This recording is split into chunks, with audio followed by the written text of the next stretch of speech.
Hello, and welcome to Reality Remix, the podcast, episode 3. I'm your host, Dale Jensen, and an item in the news that you might have missed from a week ago is President Obama stumps for Virginia gubernatorial candidate Terry McAuliffe as McAuliffe distances himself from President Biden. If this is the third term of the Obama presidency, his legacy, such as it is in jeopardy thanks to the absolute incompetence of the current administration. You have found your way into Reality Remix. With me in the studio for this show are Dennis from Ohio. Hi there, Dale. Obama stumping for somebody who doesn't like the Biden administration? That's a fact check there. And also with us is Solomon, also from Ohio. Good evening. Glad to have you. And Mel, who is in Michigan. Hi, Dale. Glad to be here. All right, episode 3, the NFT bubble. I am fairly clueless on the subject of cryptocurrency, and when we diverge into deep topics like non-fungible tokens, I'm really off in the weeds. Dennis is here to try and enlighten us all. Dennis? Okay, well, my topic is about NFTs, and I'm about as clueless as you are, so hopefully Solomon can help us out a little bit to understand this. From Forbes.com, if you look up a definition of an NFT, it's called a non-fungible token. Okay, basically what it is, it's a digital asset that represents real-world objects such as art, music, in-game items, videos, and so forth, usually encoded with software like many cryptocurrencies.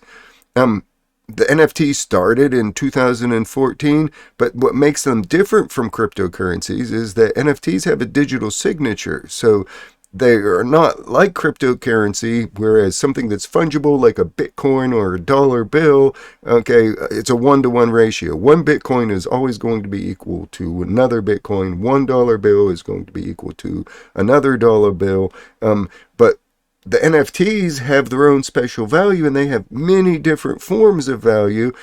But it's curious to note, there are around 12,710 different kinds of cryptocurrency. So what I have to ask is the cryptocurrency here to stay? Are NFTs here to stay? And down the road, I'd like to know kind of what it would take to get started. Okay, but as an imaginary thing, is it a wise investment? I mean, is it really worth real dollars? And then you have to examine the fact that a US dollar is a standard, so what doesn't validate a Bitcoin or an Ethereum from being equal in value or even more in value than the average dollar? Let's go over to Solomon and see what he has to say about it. The NFT market is one thing and cryptocurrency is another, but the cryptocurrency market is not going to go away for a very, very, very long time. NFTs might change. That might be a fad. The art thing might go away. But as far as digital currency, that's going to be just the way of any financial transaction.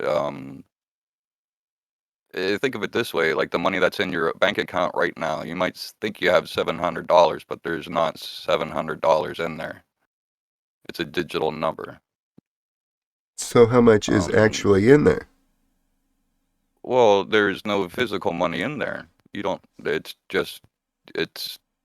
whatever, 700, whatever, it's the number's arbitrary. But as far as a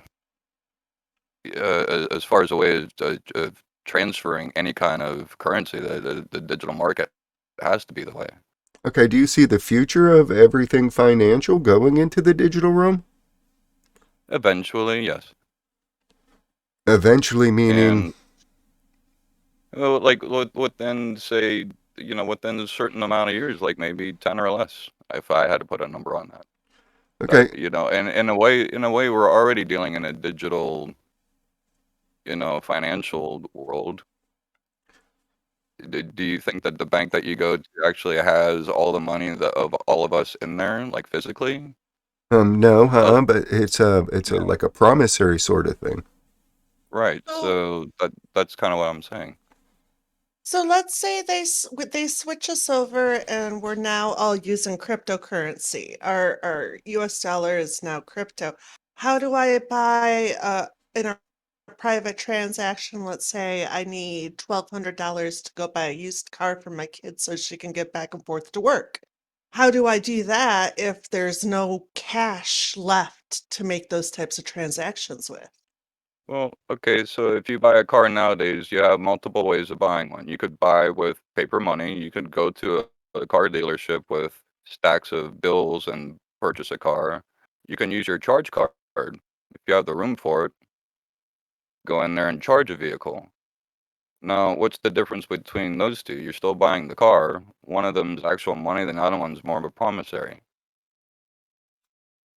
Right, but what I'm saying is like if let's say I wanted to go to a private citizen and let's say they have I a see. used car for sale I see. and I want to buy their car for $1,200, I see. how do I Yeah, do that if it's cryptocurrency now? I see. I understand the question. Now, no, they have things there, digital wallets. There's quite a few free ones online available, and there's also physical digital wallets where it's more like um, sort of like the old school standalone USB hard drive, where it acts as your digital wallet, and it will keep track of all your cryptocurrencies on those, and you can transact like that as you would, say, in like a PayPal account. Are they trying to do this so that they can stop people from having private transactions? Like the person who works under the table and gets $200 a week because he comes to the farmer's house and slops pig shit out of the stalls or the silos and is that what this is all about? Maybe indirectly, but I think it might be more of just an ease for transferring large amounts of money at once. It'd be a lot easier to transfer billions of dollars in, say, Bitcoin than it would be an actual like bank-to-bank transfer. One of the concerns that I have is the government's involvement with cryptocurrency and the Biden administration and the American Families Plans has put in a requirement that businesses and currency exchanges report to the IRS any cryptocurrency transaction over $10,000, which sort of defeats the purpose of cryptocurrency as I understand it, which was to come up with a monetary system that sort of bypassed the government and the Federal Reserve. Is that correct? Yeah, that 10,000 number is also it's a set number. I believe there's a rule where you're not allowed to travel from one state to the next with that much money either, if you had cash money. Well, you're not allowed to enter. Well, you are allowed to enter the United States from another country with more than $10,000, but you have to declare it. So if you came Declare. into the country with $9,000 and just stuffed in your suitcase, that's nobody's business but your own. But if it's 10,000 or more, then it has to be reported, or you can be arrested for smuggling or something. I don't know what it would be. But again, this sounds to me like the government is doing stuff that's completely counter to what the original intention of Bitcoin was. Sounds that sounds about what a government usually does with things where there can be a lot of money involved that they don't have their hand in already. Yeah, that's a good point.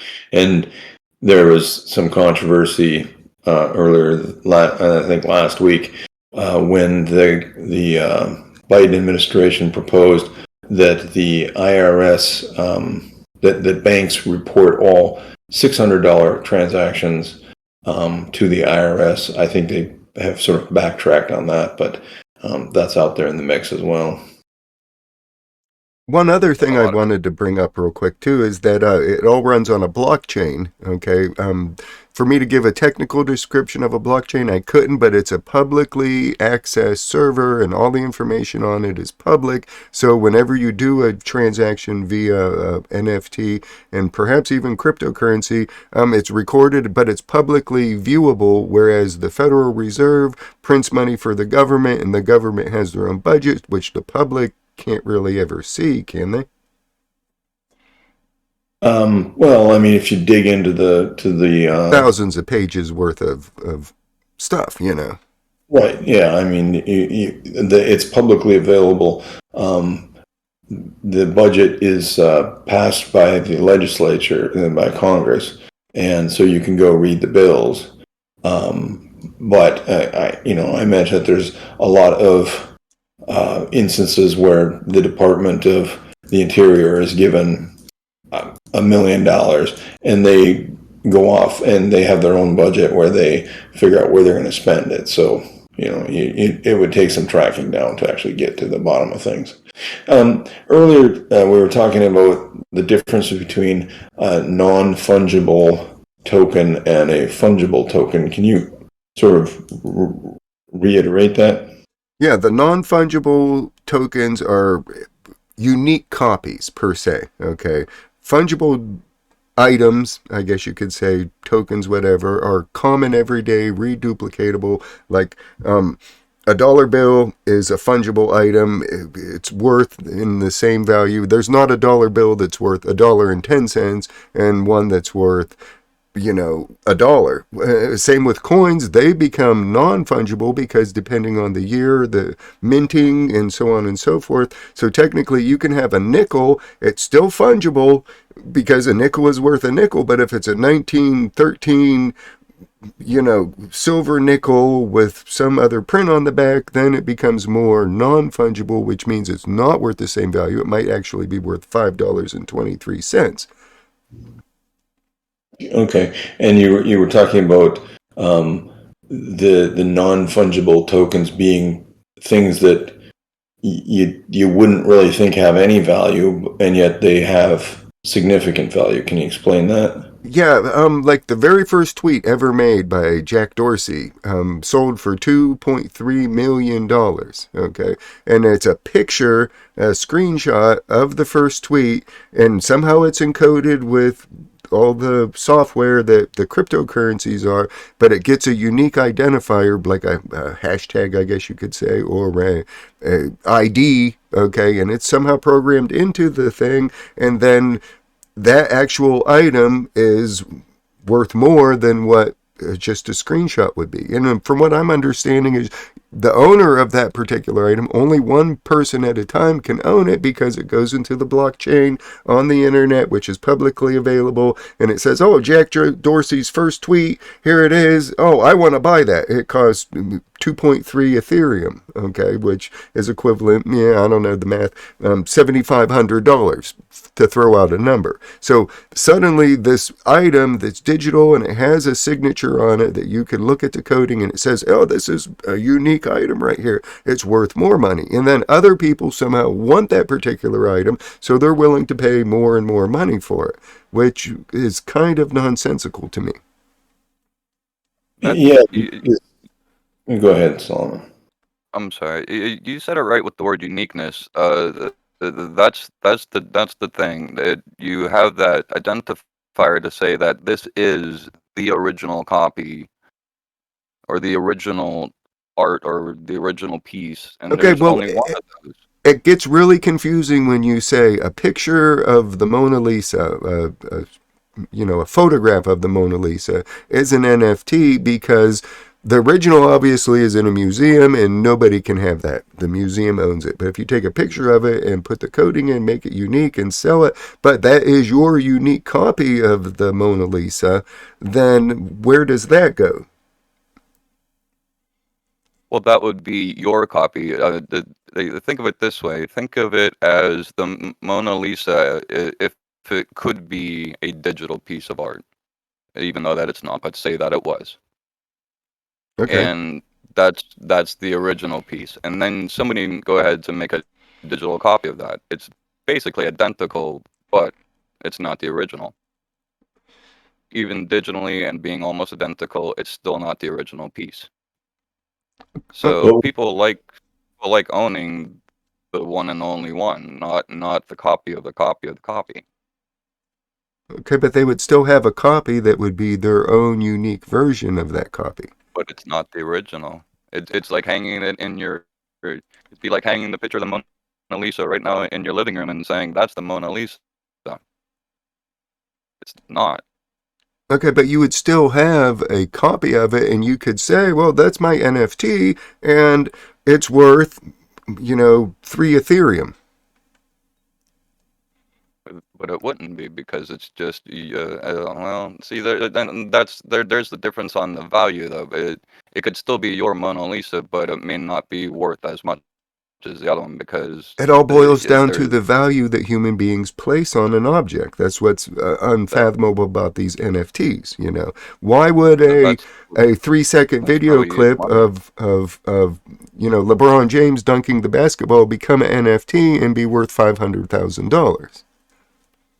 It's the first original video clip of it though. Okay, does that have value than more value than the copy that's exactly the same thing? To some collectors, absolutely. Okay, And those are the that's what it people that boils down spend. to, is if you're a collector or not. Those are the people. The people that have the money will spend the money to want what they want to get. Okay, and collectors are another group of the population that see value in things that are unique and kind of rare. Absolutely.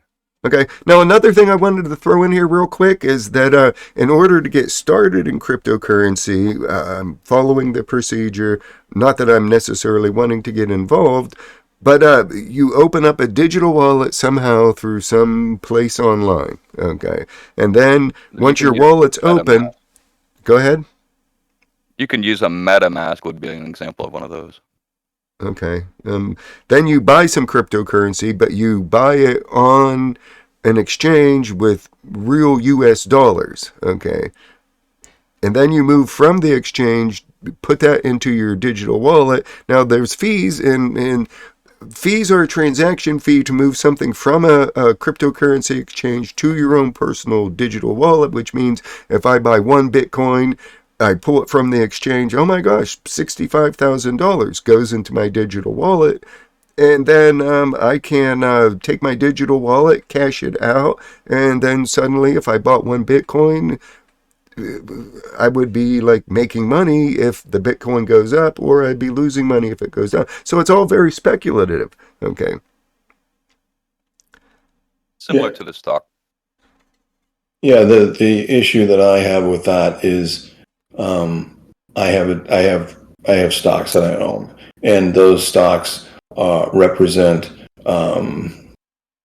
tangible assets of Apple Computer or Netflix.